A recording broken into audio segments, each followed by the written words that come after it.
I talk about leadership, and empowering people, inspiring people, leading to change, and those sharing your vision. Now we're gonna learn that everybody's not gonna share your vision, and people gonna come and people gonna go. It's gonna be people gonna be in and out, and you can't be bitter about it on either side. On those people that leave, you know what I'm saying? If you leave, you can't hold any bitterness, and on people leaving, you can't hold any bitterness. It'll make you stagnant. So we'll look at a couple examples of great leadership within the text. We don't go over all of them. You know what I'm saying? I ain't put Moses in here. I ain't put Joshua in here. But, you know what I'm saying, for time purposes, we'll look at a couple of examples with Nehemiah. And just break down a couple of things about just having good character, integrity, some of the things that a leader must have, and that we have to develop leader. We have to develop leadership, because if we can't have it where if I leave, or say if I do something out of bounds, and I've seen this in organizations where something happens where leadership does something out of bounds and there can't be correction to leadership, or that correction is being delayed because there's no other leadership that can come into that place, or the whole camp just disassembles because nobody is able to get into that leadership role. Nobody's able to take that position. And you know what I'm saying, right now we kind of in that spot. Prince of Power is in that spot. Like, if you know what I'm saying, because I do so much, if I was to do something, or if I did leave, or I had an emergency, somebody has to be in place to be able to keep that go, or it's just gonna scatter the flock, and then brothers be, you know what I'm saying, trying to find somewhere to go, or they end up going to another. They may not agree totally with you know what I'm saying, the vision or with the doctrine, but just for, you know what I'm saying, whatever the motive is, they would join to that. So it just has to be leadership. We have to develop as individuals. We can't just continue to be stagnant and say, okay, well, I'm just going to be a reader, or I'm just going to be this. We have to end up, you know what I'm saying, getting greater roles. You know what I'm saying? Got it. You know what I'm saying? We can't just, and I have to allow, you know what I'm saying, have a lot for y'all to actually do that. And it ain't for everybody. You know what I'm saying? Again, you know, people come in for certain motives, and we'll see some of that, and you may fall in some of these categories, but we'll see, and you can kind of self-examine yourself, and but at the end of the day, we do have to have that. You know what I'm saying? I kind of, you know what I'm saying, the spirit has been put on me, and I've seen another example where this is happening, and then nobody's able to give the correction, because you should be able to correct the elders or the leadership, but you can't if you ain't got nobody to replace them. If ain't nobody's gonna be there to be able to open the doors up, teach the classes on Shabbat. If you ain't teaching classes, you know what I'm saying? So we gotta elevate to that. You know what I'm saying? So we gotta be assignments given out, because you know what I'm saying, it ain't, we ain't doing it on our own. You know what I'm saying? So you have to be coached into it, and that's, you know what I'm saying, that's why I'm trying to get us to that point where, you know what I'm saying, we can start doing short lessons, and getting more responsibility. You know what I'm saying? More responsibility, and getting to the point where even if this does fall, you strong enough to start your own, or you know what I'm saying, or you join, you know what I'm saying, join another organization, etc., or you know what I'm saying, continue to lead this, and in case anything like that does happen.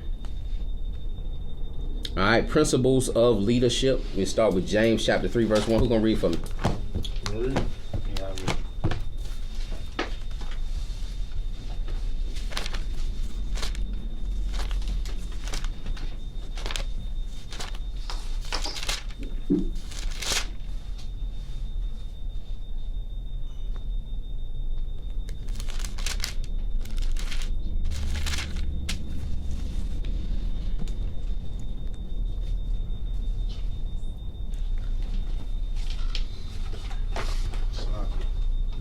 The book of James chapter 3 verse 1. You got to read a little louder too. This is the book of James, chapter 3 and verse 1. My brethren, be not many masters, knowing that we shall receive the greater condemnation. So we also got to know the burden of being teachers, and that's why we're going to have to purge ourselves before we become teachers. You know what I'm saying? We got to be, you know what I'm saying? We got to be walking upright. Because you're going to receive the greater condemnation. You're going to receive the greater judgment because you can mislead a lot of people. And being an example, you know what I'm saying, people are going to follow your example. They're going to follow your example. So if you lackluster or you complacent or you saying, okay, we don't really need to do it, but like this, that's where their plateau is going to be. Because a lot of times they're going to look up to you and say, well, if this, and see, that's what I'm saying. And then it's dangerous to even do that because, like I say, a lot of leaders do fall off. You know what I'm saying? That's why your example needs to be Christ. That ultimately needs to be your example. All right, because, you know what I'm saying, like the scripture say, the righteous shall barely make it in. So those that you looking up to shall barely make it in. If you're looking up to me and I say, well, I barely make it in, where does that put, you know what I'm saying? If that ain't if you're not at that level. All right. Be an example. Let's look at 1 Timothy chapter 4.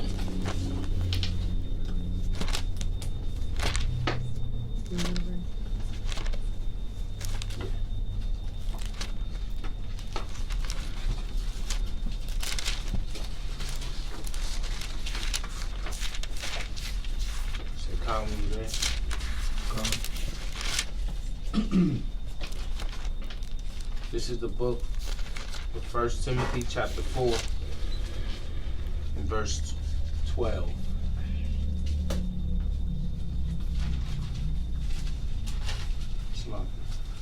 Let no man despise thy youth, but be thou an example of the believers. It says, let no man despise thy youth, be an example of the believers. That's what I'm saying. We have to be an example no matter how old we are. You know what I'm saying? And even if you are young, you know what I'm saying, don't let nobody despise thy youth. Don't let nobody try to take away or try to check you on, well, you know what I'm saying, I ain't finna let that young joker tell me nothing. You know what I'm saying? Oh, I've been in the truth 15 years, you only been in the truth. It don't, you know what I'm saying, that don't really matter because they may not have that anointing. They may not be set or have that spirit placed on them to complete whatever their objective is or whatever that task is or whatever the Most High, whatever that purpose is that the Most High is giving you. No matter how long they might have been in the truth, you can't let that, you know what I'm saying, deter you from keeping your purpose. Keep going. Let no man despise thy youth, but be thou an example of the believers in word, in conversation, in charity, in spirit, in faith, in purity. All right, in word, in conversation, in behavior, in charity, in spirit, in faith, and in purity. All right, you got to have all these things. You got to have your wording, your speech, your behavior, your love, your spirit, your faith in the matter. You can't be getting spooked out. You know what I'm saying? When certain things happen or when there's adversity coming, we're going to see that that strength and courage is also very important within leadership. So you got to have faith and you got to be pure. You know what I'm saying? You know, you got to be pure. Paul goes over that the bishops must be blameless, that the deacons must be blameless. So you got to have a certain purity about you also. Okay? Let's look at Titus chapter 2 and verse 7.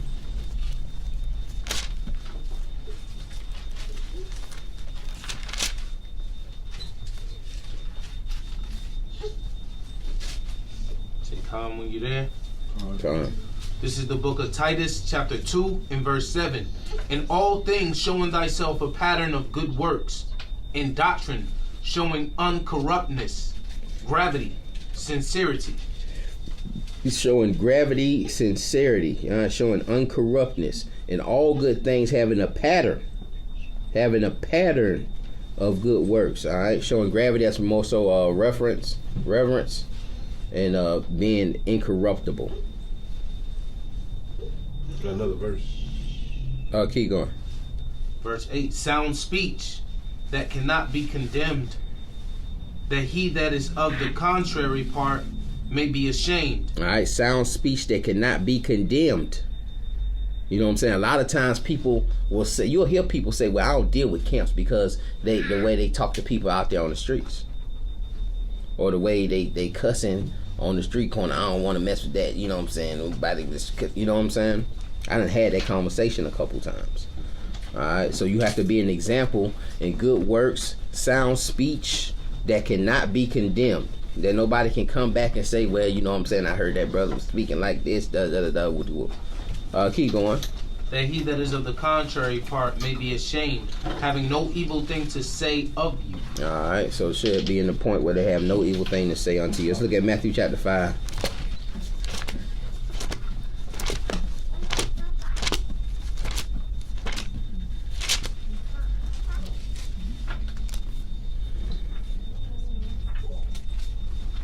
Check calm when you're there. Well, this is the book of Matthew, chapter 5, in verse 13. Ye are the salt of the earth, but if the salt has lost its savor, wherewith shall it be salted? All right, you are the salt of the earth. We know that salt is a preserver. All right, keep going. And the flavor. It is thenceforth good for nothing, but to be cast out and to be trodden under the foot of men. And sometimes, as I'm saying, you lose that spirit. You don't preserve, man.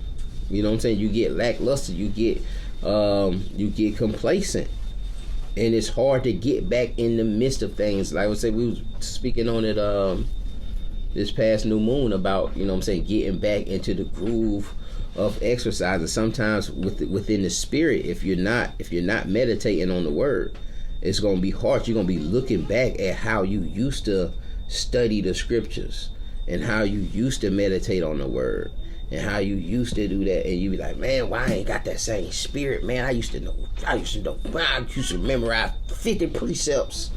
And why I don't have that same vigor as I had before? Because if you don't continue on it, you can lose that spirit. And then you go back and start meditating like, man, you know, I was reading 2-3 hours a day. I was watching so many videos. I was doing it, you know what I'm saying?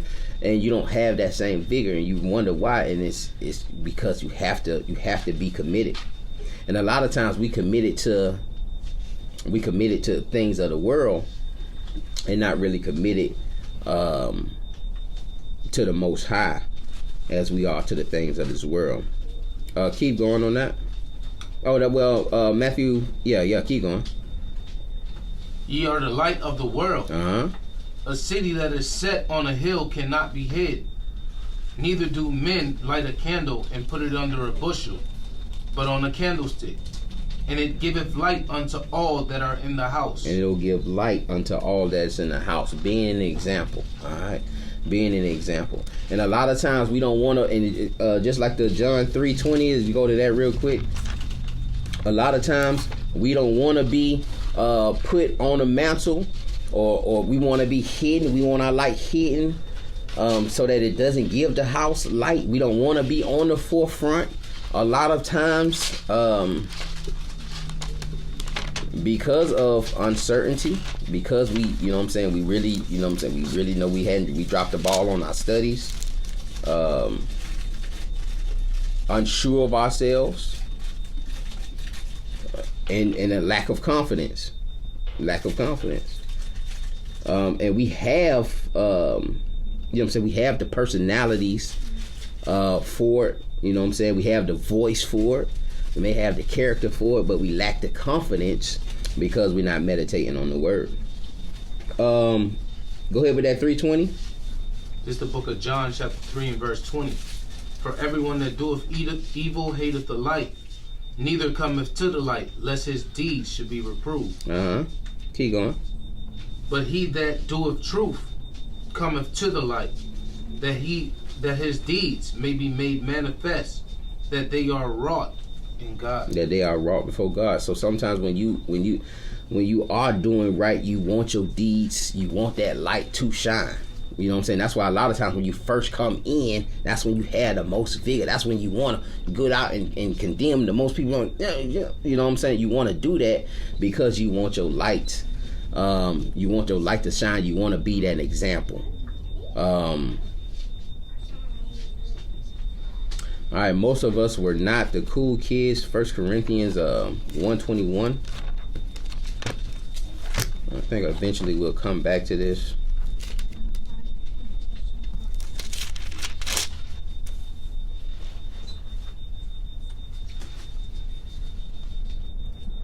This is the book of Corinthians chapter 1 and verse 21. For after that in the wisdom of God, the world by wisdom knew not God. The world by wisdom knew not. We had a brother Indigo at camp. Very smart young man. He wasn't but like 17. But science, the wisdom of this world wouldn't allow him to believe in God. Wouldn't allow him to believe that there is a God, but rather that this thing has just happened by coincidence. Keep going.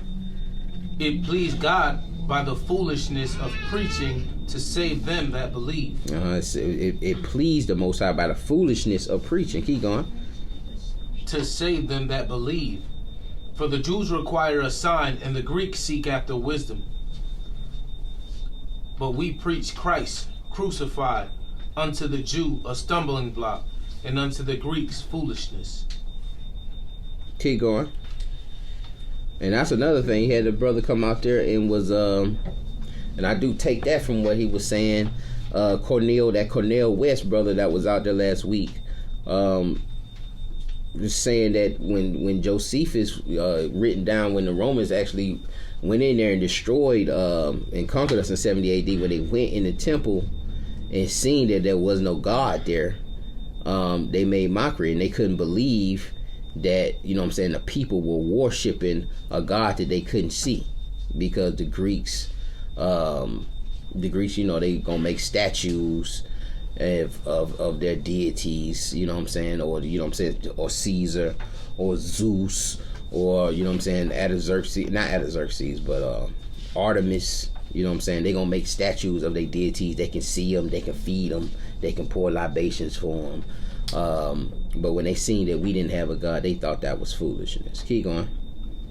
But unto them which are called, both Jew and Greek, Christ the power of God and the wisdom of God. Because of the foolishness of God is wiser than men, and the weakness of God is stronger than men. Keep going.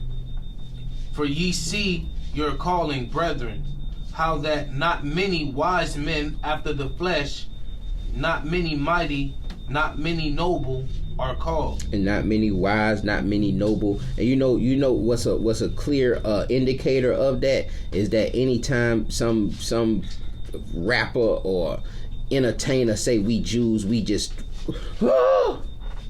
Beyonce said we Israelites. Because it ain't many. It ain't many that are no. It ain't many of high stature that come into it. You know what I'm saying? A lot of times you come through it, and you that person will be the last person that they would think will have a Bible or be preaching. What? Anthony doing what in Atlanta? Keep going. But Yahweh has chosen the foolish things of the world to confound the wise. He's chosen the foolish things of this world to confound the wise. Keep going. And Yahweh has chosen the weak things of the world to confound the things that are mighty. That's why it's an underdog story. That's what we read the Deuteronomy 7:6, but he said, I didn't choose you because you were more in number, but I chose you because you were the fewest. To make an example, to show his power. Keep going. And to show you that it's not you. That's why the story of Gideon, where he cut down the numbers, to show them that it's not their might, it's not their sword that's saving them. And not just them, to show the other nations also. Keep going. And base things of the world. And the lower things of this world. Come on. And things which are despised has God chosen, yea, and things which are not, to bring to naught things that are. So that's exactly why you were chosen, because you were despised and you were a base people. That's why you were chosen by the Most High to be the greatest nation of people. Keep going. That no flesh should glory in his presence. But of him are ye in Hamashiach Yahushai, who of Yahweh is made unto wisdom and righteousness and sanctification and redemption. That according as it is written, he that glorifieth, let him glory in the Lord. All right, he that glorifieth, let him glorify in the Lord. If you want to exalt anything, you need to be exalting the Most High. All right, prove your faith. Look at Hebrews 11:1.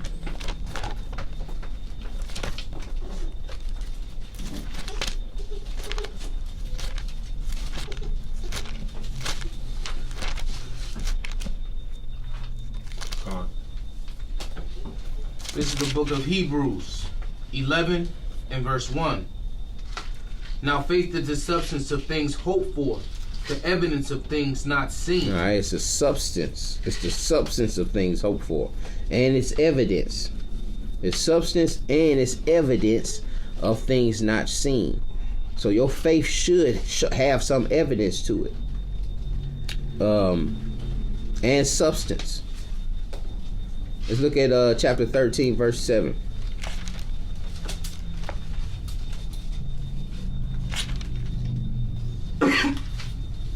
Hebrews 13 and 7. Remember them which have the rule over you, who have spoken unto you the word of Yahweh, whose faith follow, considering the end of their conversation. Considering the end of their behavior. Not because a lot of, you know what I'm saying, like I say, a lot of our folk out there, not moral characters to follow after. But you follow after their faith. The faith that they had to the end of their conversation. All right. Hypothesis.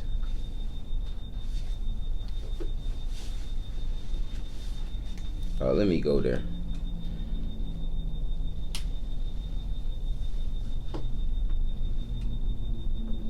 That's the substance. And that's where that word hypothesis comes from the G 5287. Faith is the substance of things hoped for. That word hypothesis actually comes from that. And then evidence is a proof of that by which thing is proved or tested. What's that? Elenkos. But proof, conviction, evidence, reproof. Bring in remembrance the faith of the elders. We won't have to do that. But you know what I'm saying, you see the faith of the elders in Hebrews 11 and Sirach chapters 44 through 49. All right, so and this is what they're commended for. These are the things you remember. You don't remember that, you know what I'm saying, David had so many wives, or David killed Bathsheba. You remember the faithful things of David, the faithful things of Moshe, the faithful things of Noah. All right. You don't remember that he got drunken and you know, made a vineyard and got drunken.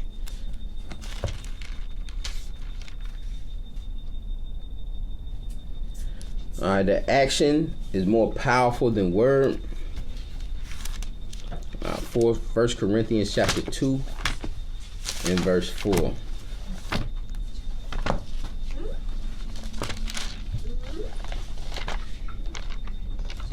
What am I doing?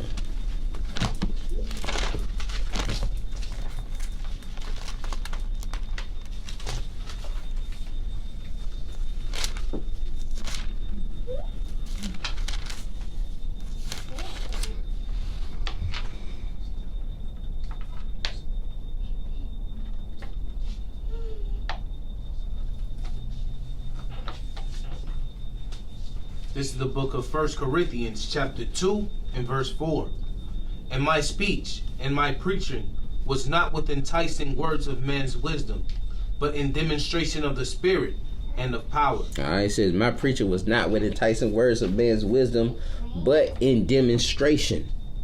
In demonstration and showing the Spirit and the power of the Most High. Keep going. That your faith should not stand in the wisdom of men, but in the power of Yahweh. That your faith does not stand in men, but in the power of our Elohim. Keep going. Howbeit we speak wisdom among them that are perfect, yet not the wisdom of this world, nor of the princes of this world that cometh to naught. Nor of the rulers of this world that will eventually come to naught. Keep going. But we speak the wisdom of Yahweh in a mystery, even the hidden wisdom which God ordained before the world unto our glory. Keep going. Which none of the princes of this world knew. For had they known it, they would not have crucified the Lord of glory. And that's why they didn't know. And that's why they didn't know, and they didn't crucify him and that's why they did crucify him, because they didn't know. And that's why they couldn't have known, because we needed that blood. We needed that blood for atonement. All right, but that verse 4 is really what we wanted to take from that. The speech and the preaching wasn't of enticing words of man's wisdom, but in demonstration.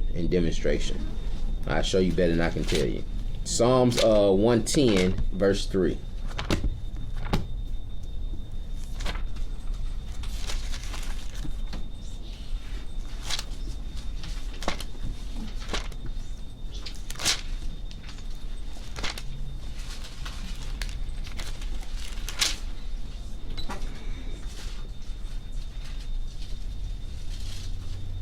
This is the book of Psalms, chapter 110 and verse 3. Thy people shall be willing in the day of thy power, in the beauty of holiness from the womb of the morning. Thou hast the dew of thy youth. Salakia. The Lord has sworn and will not repent. Thou art a priest forever after the order of Melchizedek. No, that was just this is a bad precept. I don't know why I put that there.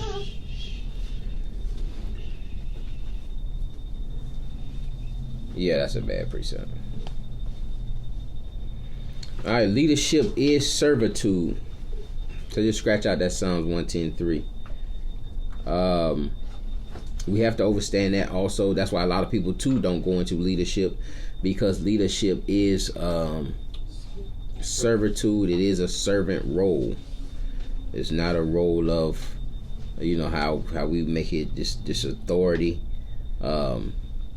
First and foremost, it's a role of servitude, and that's what ministry is. We'll see that word also in the Hebrew, what it means to minister.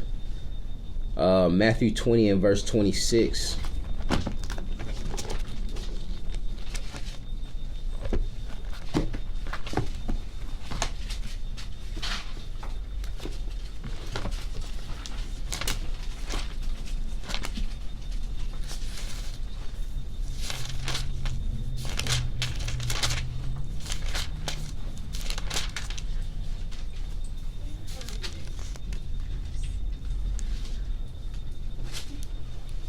And 26. This is the book of Matthew, chapter 20 and verse 26. But it shall not be so among you, but whosoever will be great among you, let him be your minister. It says, but it shall not be so among you. Alright, but whosoever will be great among you, let him be your minister. Jump up a verse.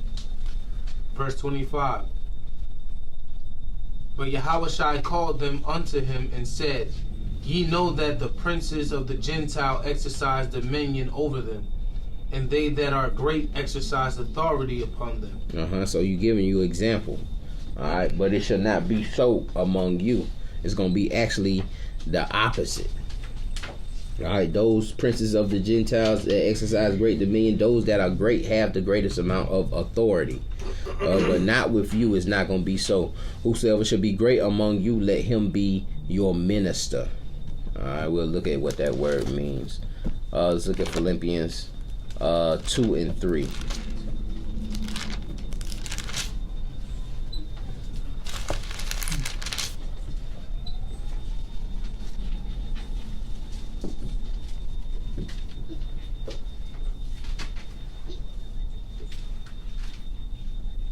This is the book of Philippians chapter 2 and verse 3. Let nothing be done through strife and vainglory, but in lowliness of mind, let each esteem other better than themselves. Let each esteem others better than themselves, and let nothing be done in strife or vainglory, but in humbleness, lowliness of the mind. Keep going. Look not every man on his own thing, but every man also on the thing of the others. On the things of the others. So you can't be selfish as a leader. You can't be selfish. You got to look on not just your things, but the things of others, in the matters of others. All right, John chapter 13, verse 13.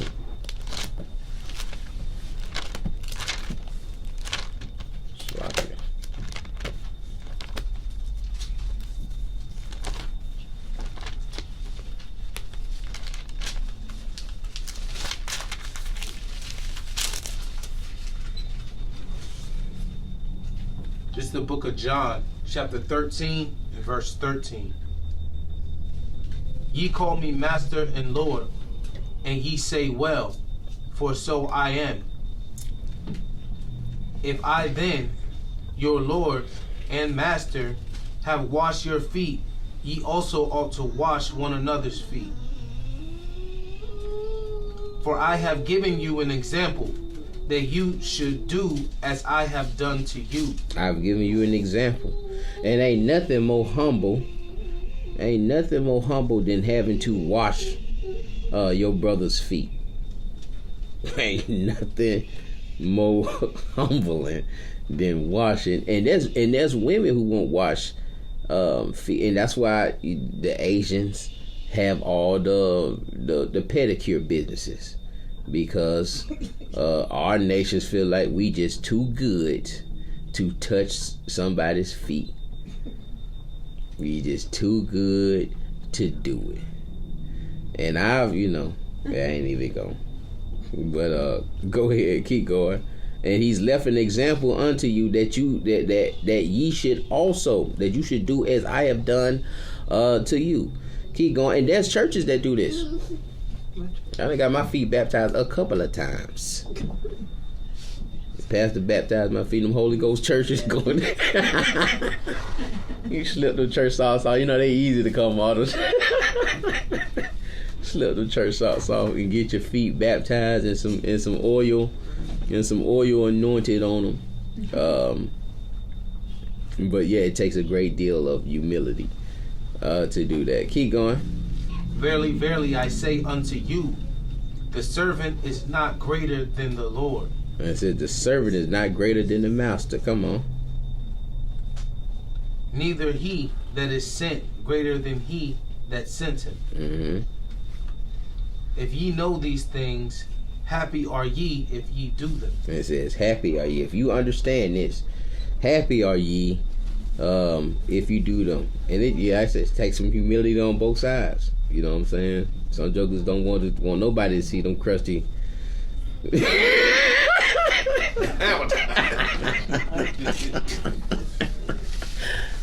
Alright, ministry. Let's look at 1 Kings chapter 19. And we'll see Elisha. We'll see Elisha following Elijah. And it's just a perfect example of, one being brought up into that leadership. And once that mantle, once he did what he was supposed to do, that mantle will end up being passed down unto Elisha. 1 Kings 19.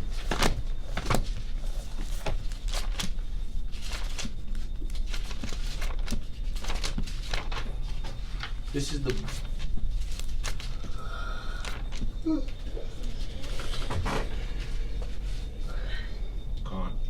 This is the book of 1 Kings chapter 19 and verse 15.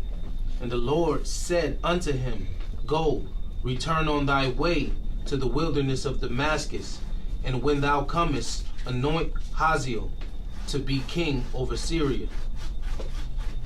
And Jehu the son of Nimshi shalt thou anoint to be king over Israel. And Elisha the son of Shaphat and Abimholah shalt thou anoint to be prophet in thy room. And it shall come to pass that him that escapeth the sword of Hazael shall Jehu slay, and him that escapeth from the sword of Jehu shall Elisha slay. Yet I have left me 7,000 in Israel, all the knees which have not bowed unto Baal, and every mouth which have not kissed him. Alright, so we've seen that a remnant was left, 7,000, keep going, that had not bowed themselves down to Baal. So he departed thence and found Elisha the son of Shaphat, who was plowing with 12 yoke of oxen before him, and he with the 12th. And Elijah passed by him and cast his mantle upon him. Elijah passed by, threw the mantle on him at that point. Keep going. And he left the oxen and ran after Elijah and said, Let me, I pray thee, kiss my father and my mother, and then I will follow thee. And he said unto him, Go back again, for what have I done to thee? And he returned back from him, and took a yoke of oxen, and slew them, and boiled their flesh with the instruments of oxen, and gave unto the people, and they did eat.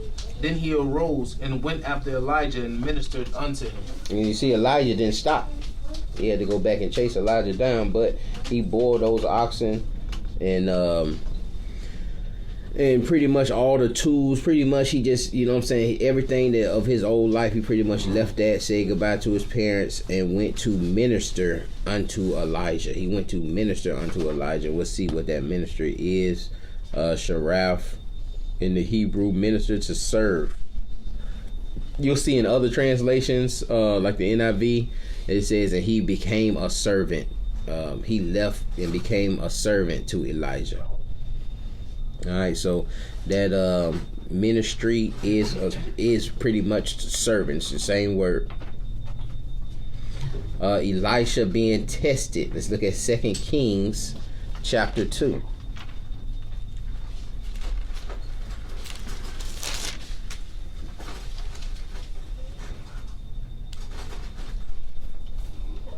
And sometimes people do this like apprenticeship.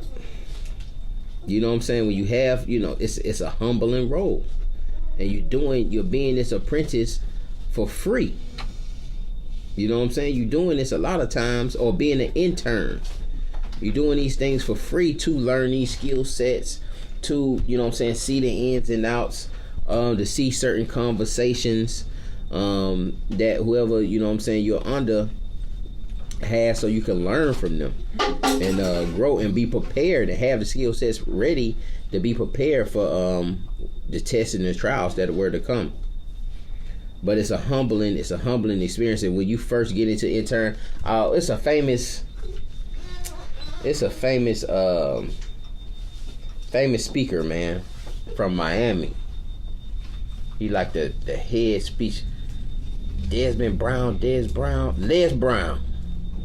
And he had a story where he was trying to be a radio host, but he kept going in there to tell him no. Kept going in there, went in there the next day. How you doing? My name Les Brown. I came here for the radio person. I said, man, I told you no yesterday. He came back in there again the next day.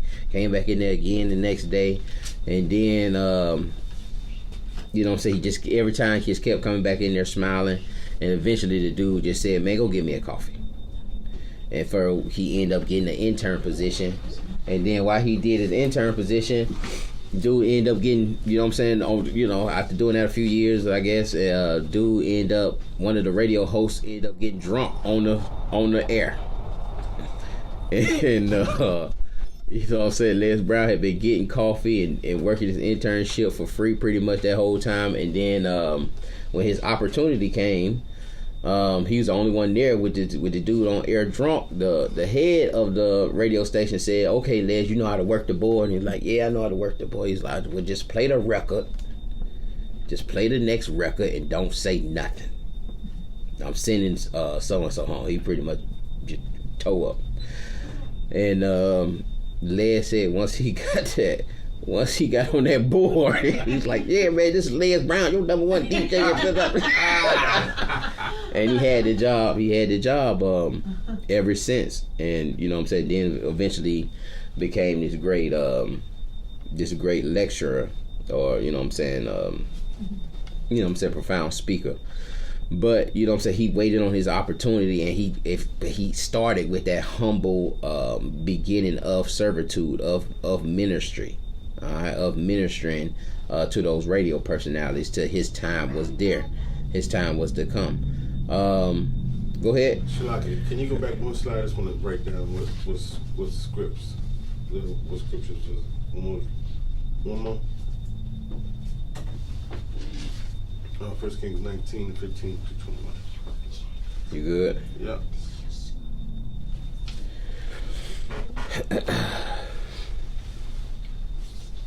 All right, so we see Elisha being tested here. So about the end of his ministry. 2 Kings chapter 2 verse 1. You're going to read down to 18. This is the book of 2 Kings, chapter 2, and verse 1. And it came to pass, when the Lord would take up Elijah into heaven by the whirlwind, that Elijah went and Elisha from Gilgal. And Elijah said unto Elisha, "Tarry here, I pray thee, for the Lord has sent me to Bethel." And Elisha said unto him, "As the Lord liveth, and as thy soul liveth, I will not leave thee." All right, so we see right there, we see this the first time. Elijah is telling them, like, you know what I'm saying, the Most High, you know what I'm saying, gonna take me up in the whirlwind. Tarry here, he's called me to Bethel. He told Elisha to stay here. Elijah like, "Nah, I'm not gonna stay." You know what I'm saying? "I'm not gonna stay here. I'm a tarry with you until you gone. I'm here with you until he take you. I'm gonna be by your side." And sometimes I'm like that. Sometimes at work, people who know me, I tell you, I'm straight, man. I got it. You know what I'm saying? Don't worry about it. I do. And eventually they know to just go ahead, just help them out. And I ain't, you know what I'm saying? It ain't that I don't want you to do it. You know what I'm saying?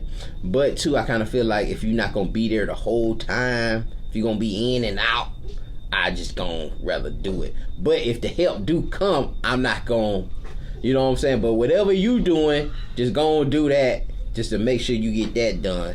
I can take care of this. And sometimes you'll be like, "Nah," but then they come over there and get it, and then it's still like a little relief a little bit to have you still come over there. And this is pretty much what was happening with Elijah. Elijah's telling him to stay there, but Elisha is saying, "Nah, I'm coming with you." And if he really didn't want him with him, you know what I'm saying, he said, you know, "Stay there." You know what I'm saying? Would have said him a little more forcefully, and probably would have got Elisha to stay. Keep going. And the sons of the prophet that were at Bethel. You said the sons of the prophets. Who's the sons of the prophets? This is a sect that Elijah was over. This was pretty much like a camp of prophets that Elijah actually taught, that were spared during his encounter with Jezebel. But he did have a son of prophets that he had a school pretty much of prophets that were learning from Elijah, but they wasn't as close as Elisha was to Elijah. All right, keep going. And there were sons of the prophets that were at Bethel came forth to Elisha and said unto him, knowest thou that the Lord will take away thy master from thy head today? Uh-huh. And he said, Yea, I know it. Hold ye your peace. And you can see the difference in, you know what I'm saying, in the tone of those students, you know what I'm saying, coming to Elisha, and they love. He's like, that's thy master. You know, thy master gonna get taken up. You know what I'm saying? He gone. What you gonna do? What you gonna do? He gonna be gone. He like, man, hold your peace, man. I understand that. I know that. Keep going. And Elijah said unto him, Elisha, tarry here, I pray thee, for the Lord has sent me to Jericho. Now he sent me to Jericho. Stay here. Keep going. So this is the second time he told him. Come on. And he said, As the Lord liveth, and as thy soul liveth, I will not leave thee. Because he want to see. Elisha want to see what the Most High is going to do. And it's going to boost his faith. Keep going. So they came to Jericho, and the sons of the prophets that were at Jericho came to Elisha and said unto him, Knowest thou that the Lord will take away thy master from thy head today? So you had the sons of the prophets at Bethel. Then you got the sons of the prophets at Jericho. Keep going. And then they saying the same thing. You know that they finna take your master today. Come on. And he answered, Yea, I know it. Hold ye your peace. And Elijah said unto him, Tarry, I pray thee, here, for the Lord has sent me to Jordan. And he said, As the Lord liveth, and as thy soul liveth, I will not leave thee. And they too went on. All right, and said they too went on. And then that's 3 times. We know that 3 is a spiritual number. That was the 3rd time that he asked him to stay. And Elisha was like, nah, I'm not going to leave your side as long as your soul liveth. Keep going. And 50 men of the sons of the prophets went and stood to the view afar off. And so now you see the difference. You see Elisha going, and then you see the sons, the 50 of the sons of the prophets. You see them sit back from afar off. You know what I'm saying? They didn't go. So sometimes people ain't gonna go, and we're gonna see the different levels of people. Some people not gonna go all the way. They're not gonna go to the very. They're not here to ride with you to the very end. It's a different motive. And the sons of the prophets, they are viewed afar off. They didn't wanna. They didn't ride the whole ride with Elijah and Elisha. But you'll see what happens. Keep going. Afar off, and they too stood by Jordan. And Elijah took his mantle and wrapped it together and smote the water, and they were divided hither and thither, so that 2 went over on dry ground. And it came to pass, when they were gone over, that Elijah said unto Elisha, Ask what I shall do for thee. After you done passed the test, you know what I'm saying. You came over, you crossed over onto that dry land when I smoked the water. You done crossed over with me. You know, went through, and that splitting of the water is almost like a baptism. All right, that splitting of the water, just like us crossing. The Red Sea. Right, come. Keep going. Ask what I shall do for thee, before I be taken away from thee. That's your reward. Now get your reward. Ask what you want me to do for you before you take me. Come on. And Elisha said, I pray thee, let a double portion of thy spirit be upon me. I want a double portion. Come on. And he said, Thou hast asked a hard thing. Nevertheless, if thou see me when I am taken from thee, it shall be so unto thee. But if not, it shall not be so. Keep going. And it came to pass, as they still went on, they talked, that behold, there appeared a chariot of fire and horses of fire, and parted them both asunder. And Elijah went up by a whirlwind into heaven. And so you seen a chariot of fire and horses of fire, and parted them asunder. Keep going in the whirlwind, Shalakia. And parted them both asunder, and Elijah went up by a whirlwind into heaven. Keep going. And Elisha saw it, and he cried, my father, the chariots of Israel and the horsemen thereof. He saw him no more. All right, Elisha cried out. Come on. And he took hold of his own clothes and rent them in 2 pieces. He took up also the mantle of Elijah and fell from him, and went back and stood by the bank of Jordan. And he took the mantle of Elijah that fell from him, and smote the water, and said, Where is the Lord God of Elijah? And when he also had smitten the waters, they parted hither and thither, and Elisha went over. And when the sons of the prophets which were to view at the Jericho saw him, they said, The spirit of Elijah doeth rest on Elisha. And they came to meet him, and bowed themselves to the ground before him. And they bowed themselves before him. But that's the 50 that stayed. That's the 50 that viewed afar off and didn't cross over with Elijah. All right, and so when Elisha is coming back with the mantle and smit the water and walked on the dry land again, they were there to see that and to understand that he did have that portion, that double portion from Elijah. And they bowed themselves to the ground before him. Keep going. Salakia. 16. Salakia. And they said unto him, Behold now, there be with thy servants 50 strong men. Let them go, we pray thee, and seek thy master, lest peradventure the Spirit of the Lord has taken him up, and cast him upon some mountain, or in some valley. And he said, Ye shall not sin. And he said, You shall not sin. They want to say, well, listen, they might have cast him and put him on some mountain somewhere. We got 50 servants that we can go and go search, you know what I'm saying, for Elijah. All right. And sometimes when power does shift, when there is a shift in power, sometimes some congregants just can't accept it and will still go look for that old leader. And still go searching for that old leader, even though that mantle has been passed down. So you got to be mindful of that also. And some going to leave. Some just ain't going to like the new leader. Some just ain't going to like Elisha. Some of the school sons of the prophets ain't going to like. That's why they even suggesting that we go look for him. Now he told them, you shall not sin. Don't do it. Watch what they do.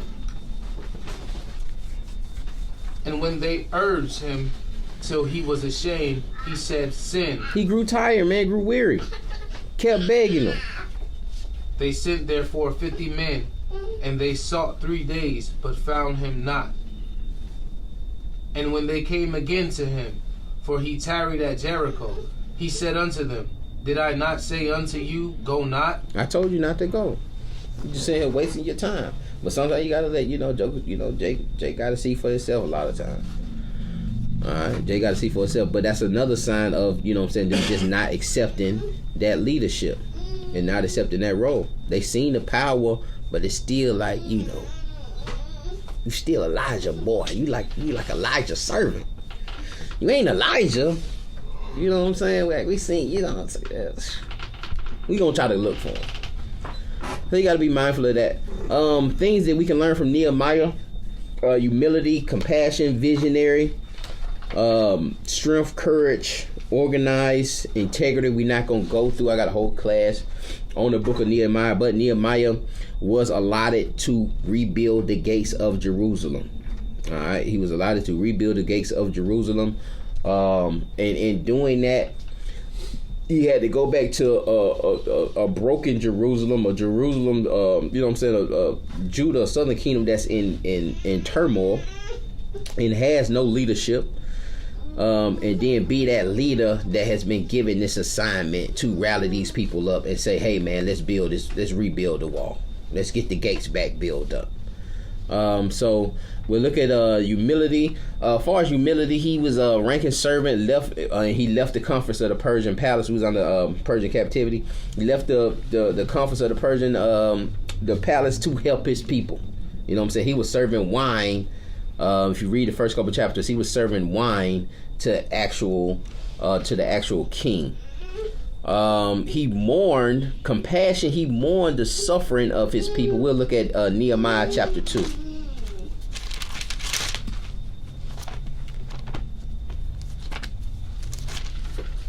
In Nehemiah chapter 2 and 2.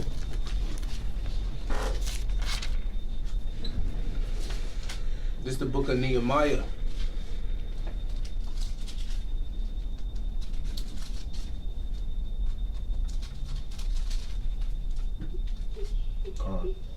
This is the book of Nehemiah, chapter 2 and verse 2. Wherefore the king said unto me, why is thou countenance sad, seeing thou art not sick? This is nothing else but sorrow of heart. Then I was very sore afraid. Then he was very afraid. When the king asked him why you sad like that, I know it's sorrow of heart. Nehemiah grew afraid. Come on. And said unto the king, let the king live forever. Why should not my countenance be sad, when the city, the place of my fathers, sepulchres, lieth waste, and the gates thereof are consumed with fire. And the gates thereof are consumed with fire. And this is going to the Jeremiah 14:2 that we kind of miscue with being Judah. Judah mourneth, and the gates thereof are languished. They are burned to the ground. That is talking about the literally the gates, not necessarily the people. And Nehemiah is going back to fix the gates that have been burned to the ground.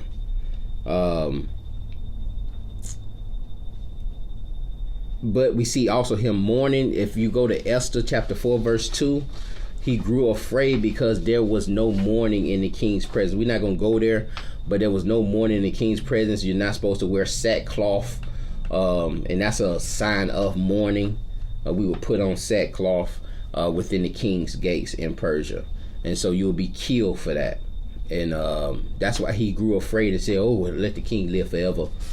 But how can I not be sad when, you know what I'm saying, my father's graves are laid waste and our gates are burned with fire. He was a visionary. Just drop down to verse 17. He examined the damaged walls and envisioned its old glory. And he really, that inspection of the wall started at verse 12, but we'll read just verse 17 and 18. And so leaders got to see problems. You got to go examine problems. You see problems, you see what you can fix, and go attack those issues. All right, keep going. Then said I unto them, ye see the distress that we are in, how Jerusalem lieth waste, and the gates thereof are burned with fire. And the gates thereof are what? Burned with fire. And the gates thereof are burned with fire. Jerusalem is laid to waste. The gates are burned with fire. Come on. Come, and let us build up a wall of Jerusalem, that we be no more a reproach. That we be no more a reproach. Because that's the first line of defense, is your gates. That's the first thing that they're going to destroy. And if you do want to do it, you got to protect. If you do want to rebuild, it's like Ezra coming back to rebuild the temple, Nehemiah the gates. You're going to have that rebuilding process. You got to have those gates. That got to be the first the first matter, because that's that first line of defense. So he examined the gates, and he was ready to envision its old glory, and knew that he could accomplish that task. And he rallied those troops back up. Read that verse 18 again. Then I told them of the hands of my God, which was good upon me, as also the king's word that he had spoken unto me. And they said, let us rise up and build. So they strengthened their hands for this good work. All right, so they said their hands for this good work. They said, let us build. Let's rise up and build. Strength and courage. There's always going to be naysayers. There's always going to be murmuring. It's just like we murmured against Moses, and we murmur against leadership, period. Within Israel, you see a lot of, I've seen a whole meme of is that how they say it, meme or meme? What did I say, meme? I've seen a whole meme of Israelite camp leaders. It's a whole meme of them.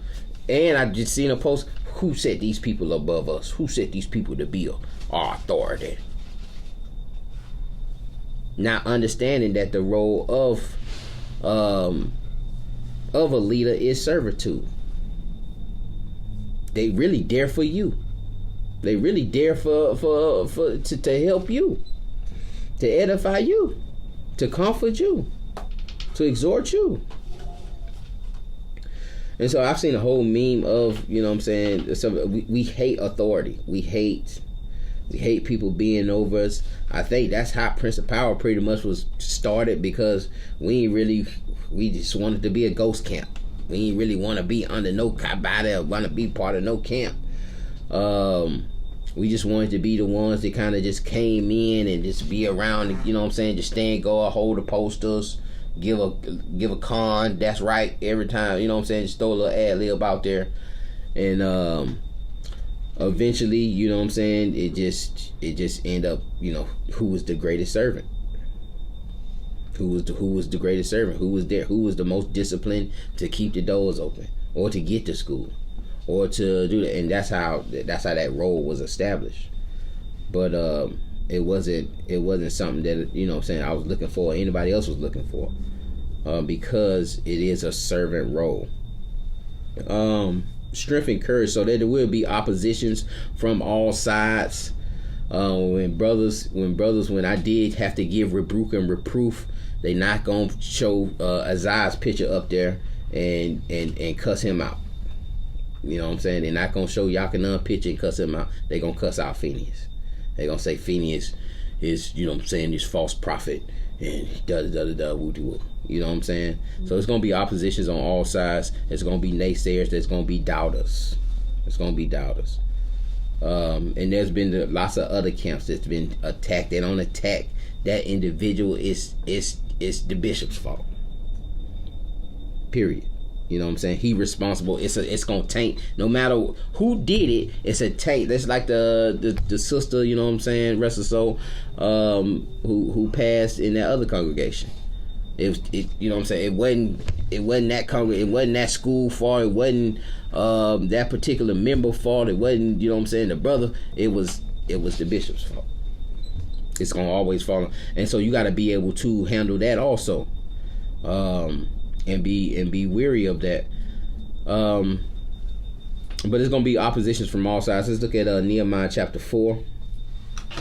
Opposition to the wall. We're gonna read verses 1 through 5. We're gonna drop down to 8, drop down to 17.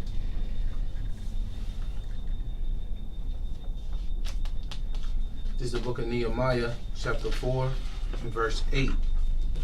Verse 1 through 5 first. Oh, it's a lot. Chapter 4, verse 1. But it came to pass that when Sanballat heard that we builded the wall, he was wroth, and took great indignation and mocked the Jews.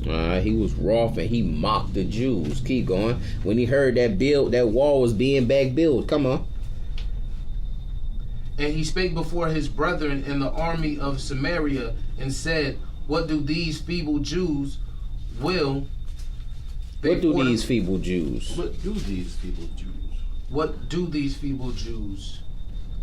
Will they fortify themselves with a sacrifice? Will they make an end in a day? Will they revive the stones out of the heap of the rubbish which are burned? Will they revive the stones out of the burned bricks, out of the burned rubble? What they doing? You think you gonna just make that thing up in a day? Like, what y'all doing? It's destroyed. Leave it alone. What y'all think y'all finna do?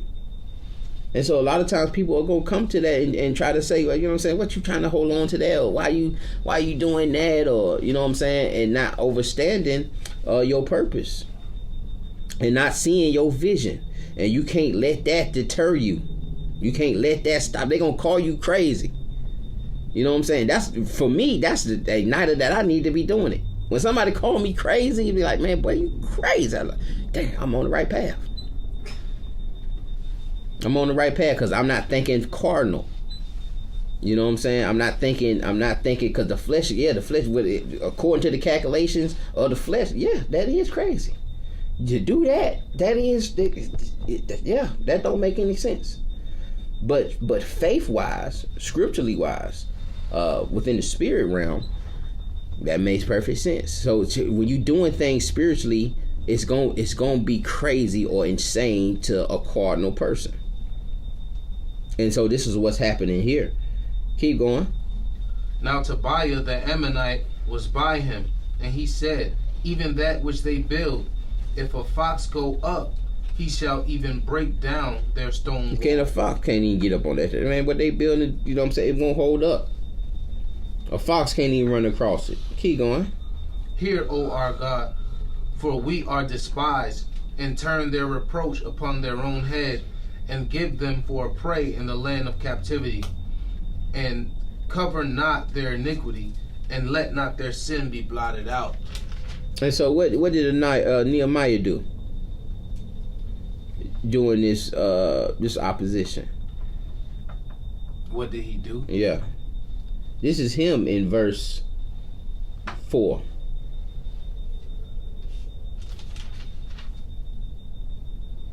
What is he doing in verse 4? Praying. He praying. Keep going.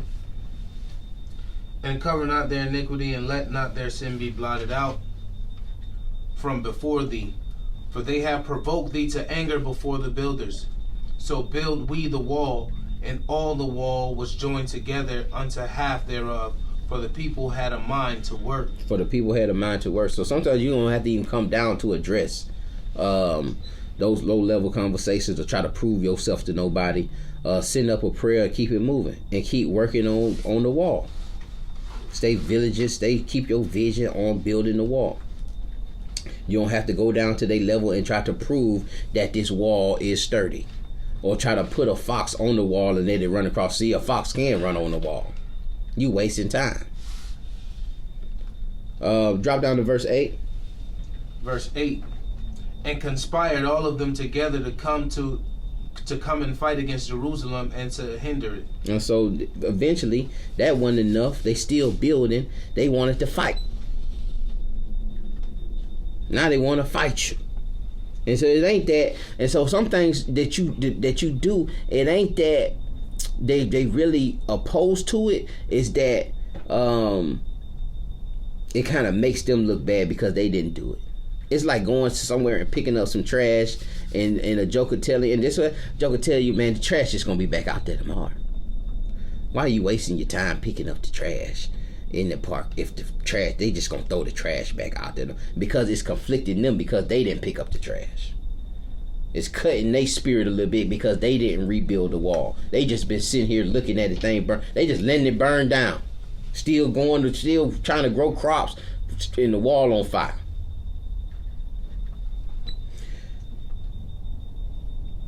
Yeah, verse 8. Yeah. And conspired all of them together to come and to fight against Jerusalem and to hinder it. And to stop them from building that gate. Drop down to verse 17. Verse 17. They which builded on the wall, and they which bear burdens, with those they laded, every one with one of his hands wrought and worked, and with the other hand held a weapon. All right, so while he's working, they build it, and then they with one hand, and they got a sword in the other hand. You know what I'm saying? So sometimes when you have opposition, you may, even when you fight in the opposition, you still gotta build. Build and defend. Build and defend at the same time. You may have to do. You got two hands. You may have to do it with one hand, do it with the other hand, and you can't grow weary, man. Even when you getting lashed at, they doing all kind of videos on you. You know what I'm saying? You still got to continue to build and not worry about it, not address it. I remember they was attacking, some brothers was attacking me, and the brother was like, man, why you ain't answering back? Why you ain't say nothing? He ended up calling me, man, why you ain't entertaining? Why you ain't saying, you know what I'm saying, why you ain't saying nothing back? Why you ain't cussing them out and da-da-da-da-da? And I'm like, man, the school open. If he want to talk, he can come to the school. But I ain't got time to entertain no text messages when I'm trying to build a wall. I ain't got time to do that. So you build and you have to defend at the same time. All right. Chapter 3, we don't have to read that. We'll read the first couple verses, but we see Nehemiah organizing. You see Nehemiah placing people in certain positions. Not only that, but assigning them certain lots to build other wall. So wherever your house is at, you built the wall that's closest to your house. Fair game. If the house, you know what I'm saying, go behind your house, build your 10 feet of the wall, you know what I'm saying? And so you just see in chapter 3 with him organizing. We'll read a little bit of it. This is the book of Nehemiah, chapter 3. Then Elisha, the high priest, rose up with his brethren, the priests, and they builded the sheep gate and sanctified it, and set up the doors of it, even unto the tower of Mia. They sanctified it unto the tower of Hananiah. And next unto the builded men of Jericho, and next to the builded men of Zachor, and the son of Imri. But the fish gate did the son of Haseniah build, who also laid the beam thereof, and set up the door thereof, the locks thereof, and the bar thereof. And the next unto the repaired, Meremoth, the son of Urijah, the son of Koz, and next unto them repaired Meshulam, the son of Berechiah, the son of Meshabil, Meshezabeel, and the next unto the repaired Zakad, the son of Zadok, the son of Baana. So that's all we wanted. Just, you know what I'm saying, it's going to continue on. Everybody had their lot. Integrity and character, making sure, let's look at chapters 5, verse 14. All these are things that we can learn from Nehemiah. It's a short read, maybe about 8-9 chapters. Humility, compassion, vision, strength, and courage, and organized. Integrity and character. Keeping a good name, man, is very important also. Like I said, the bishop must be blameless. The deacon must be blameless. Leadership got to be blameless. Nehemiah chapter 5 verse 14, we see how the Nehemiah had a good name for itself. During the time when they was building the wall, they still had a great usury of under the captivity of Persia, of taxes being so high that they could, you know what I'm saying, they were selling their houses and doing what they can to try to pay these taxes. And Nehemiah, just going to see here that Nehemiah just didn't take advantage of the people and the generosity of Nehemiah, which shows his integrity and his character. Start at verse 14. Verse 14. Moreover, the time that I was appointed to be a governor in the land of Judah, from the 20th year even unto the 30th year of Artaxerxes, Artaxerxes,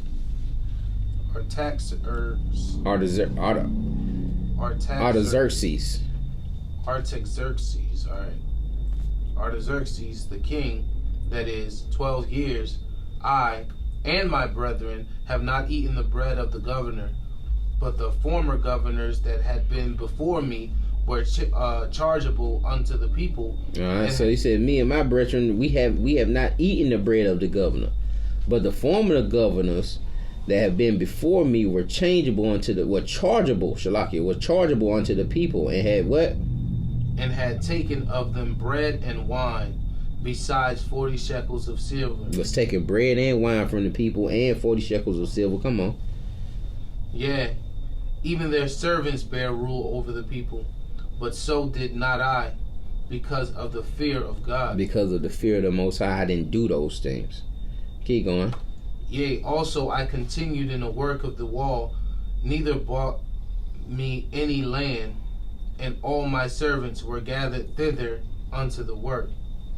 Moreover, there were at my table 150 of the Jews and rulers, besides those that came unto me from among the heathen that are about us.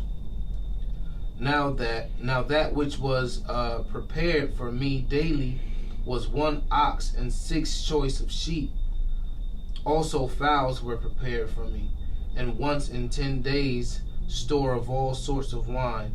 Yet for all this required not I the bread of the governor, because the bondage was heavy upon this people. All right, and so this was I was required 1 ox and 6 choice sheep. I had, you know what I'm saying, sometimes I had, you know what I'm saying, 150 people at my table. but at not one time did I charge the people to pay me this like the other governors, because I knew that the burden of that tax was already heavy upon them, which shows a good character, good name, and good leadership. And this is why they was able to get that wall done. I think it was in 52 days they was able to build a wall around Jerusalem in record time. It's gonna be three types of people that are gonna come. You're gonna have the confidant. All right, a confidant is a person of whom one shares a secret or private matter, trusting them not to repeat it to others. A confidant is going to be a ride or die, like Elisha and Elijah. All right, Elisha was a confidant, somebody that Elijah could talk to, ride or die to the end. And you're gonna have very few. It's gonna be very few confidants. Even a confidant, even when things go sour and go left, they still gonna be with you. Even when everybody else might have left, they still gonna be with you. And as a leader, you probably need you a confidant, because you need somebody to confide in. You need somebody to talk to when certain matters happen, that you can trust, that won't go and tell the next brother or tell this, you know what I'm saying? You can deal with certain matters and get their opinion on the matter, and you know what I'm saying? Y'all try to put y'all heads together on the situation. Very few confidants in a lifetime. All right, very few confidants in a lifetime. And then the second level is constituents. A member of a constituency pledged to help her elderly constituents. That's just an example. Essential part, or one who authorizes another to act as an agent. A constituent may look like a confidant. May look like a confidant. May talk like a confidant, but it's not really a confidant. The constituent is pretty much here for the mission. They may have the same mission, the same goal, but a constituent in the mission, the constituent may leave to further the mission. The mission may go, if the constituent finds somewhere faster to complete the mission, or to get to whatever the motives is. The motives divides the constituent from the confidant. The confidant is there for you. The constituent is there for the mission.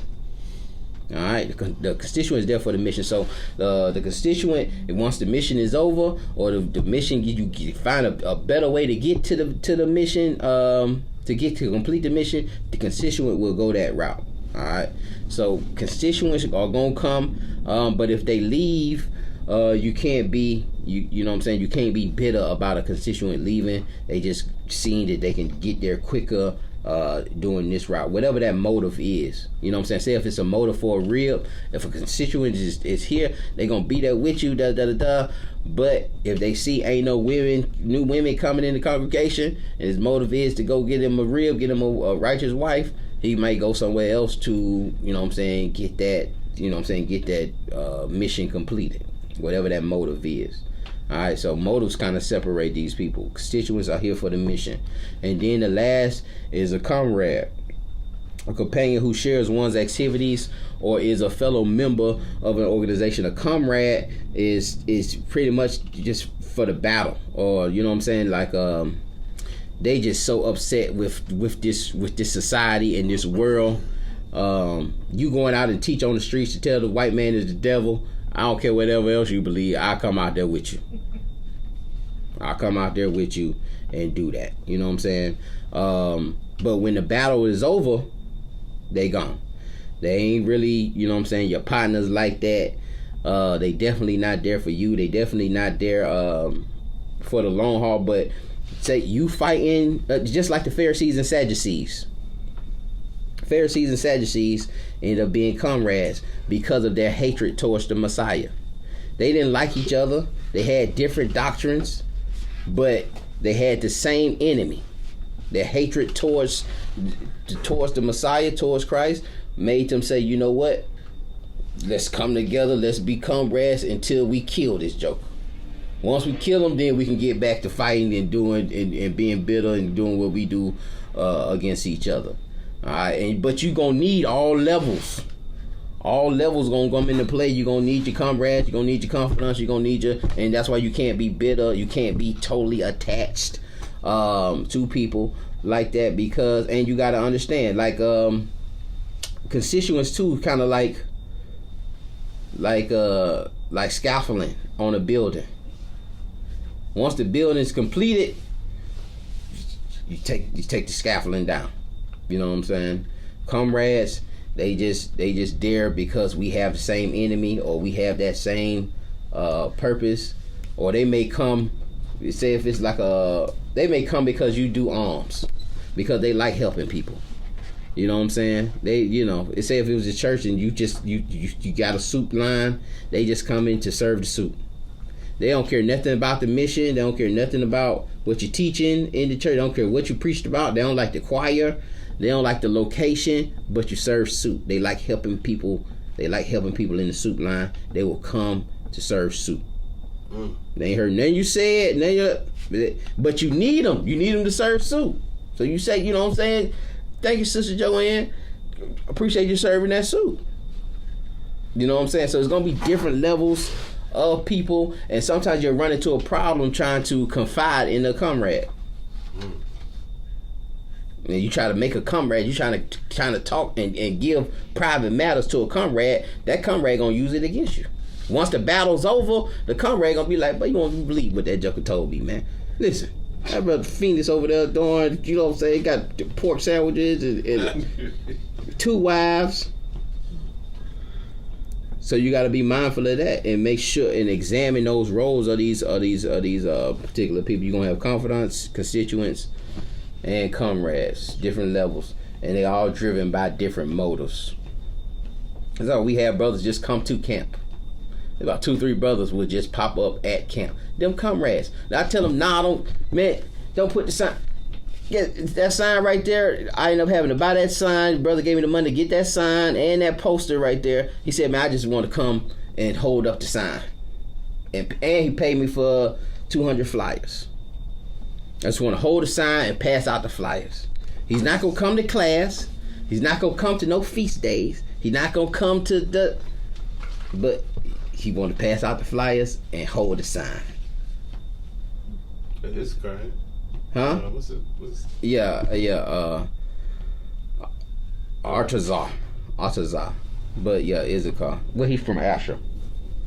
But that's it. You know what I'm saying? You know what I'm saying? And that's what I'm saying. You got comrades. You got come. You know what I'm saying? Don't try to pull him in and say, no, man, come on in.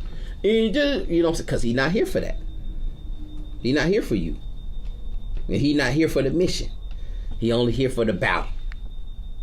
You know what I'm saying? I'm only here for the war. I'm only here to swing the sword. You need to swing the sword, I'm here. Anything other than that, I'm not trying to learn nothing. I stay in my position, I pass these flyers out, and I hold this sign. But you need them. All right, Yahushua came to be a servant. Just a couple more slides and we close out.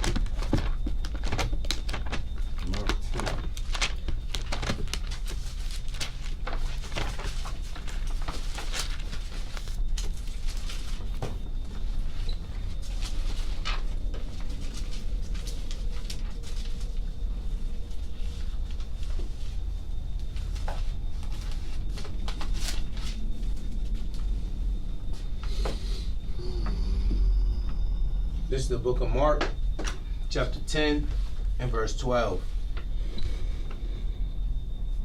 And if a woman shall put away her husband. Mark 10:42, Shalakia. Oh, that is a 4. Yeah, no problem. This is the book of Mark, chapter 10 and verse 42. But Jesus called them to him and saith unto them, Ye know that they which are accounted to rule over Gentiles exercise lordship over them, and their great ones exercise authority upon them. Shalaka, we read this. I think we read it just in another book. Keep going though, just for. But so shall it not be among you, but whosoever will be great among you shall be your minister. This is what I want. 44. And whosoever of you will be the chiefest shall be a servant of all. Whosoever shall be chiefest shall be the servant of all. Whosoever is great among you shall be your minister, shall be your slave. 45. For even the Son of Man came not to be ministered unto, but to minister. But to minister. And to give his life a ransom for many. And to give his life a ransom for many. All right, so that's your example. That's your example of leadership. Yahushua came to be a minister, and the greatest form of love is giving your life for your brother. Humbleness when teaching. I think this is the last slide. 2 Timothy chapter 2.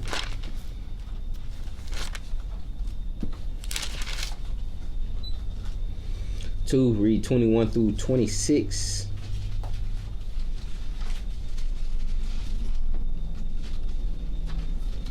It's the book of 2 Timothy chapter 2 verse 21. If any man therefore, hold on, I'll wait. Go ahead, man. This is the book of 2 Timothy chapter 2 and verse 21. If any man therefore purge himself from these, he shall be a vessel unto honor, sanctified, and meet for the master's use, and prepared unto every good work.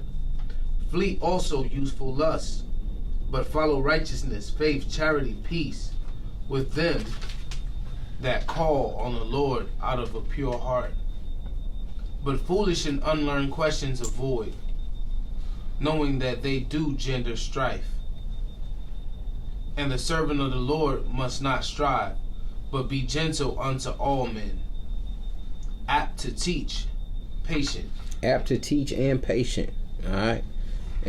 But avoid foolish and unlearned questions. Avoid, knowing that they gender strifes.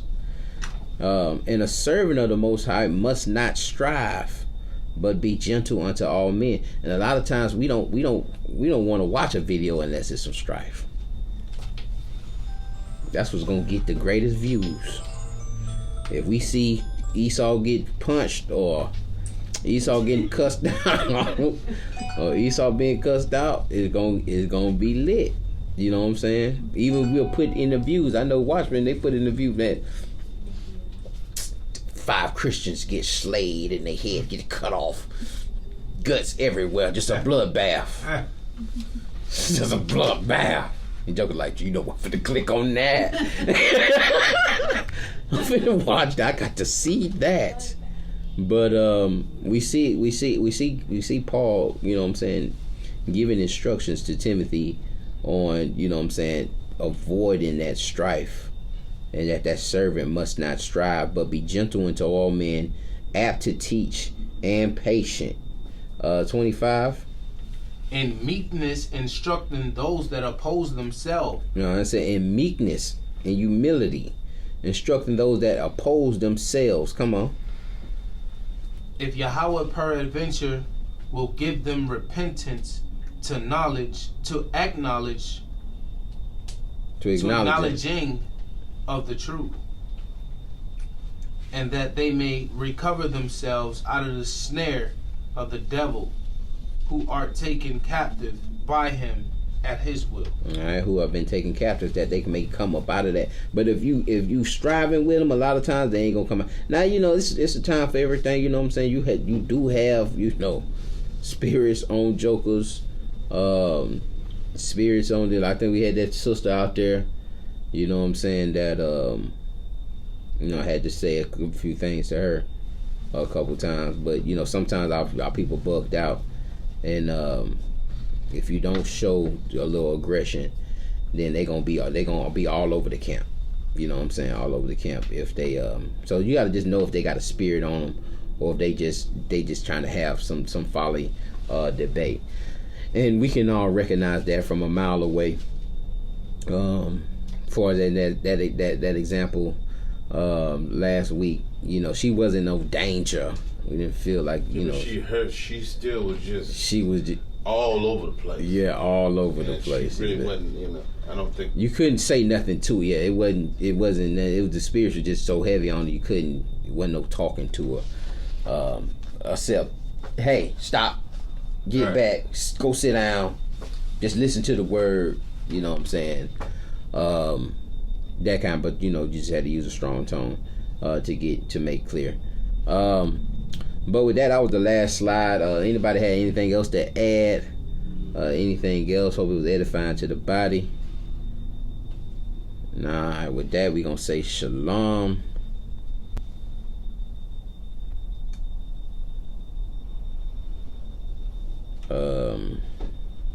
There we go. All right, y'all, shalom.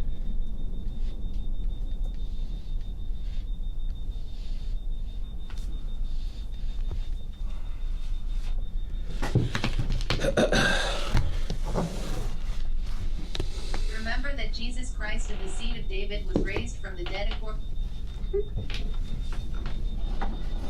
That was me? Oh, okay.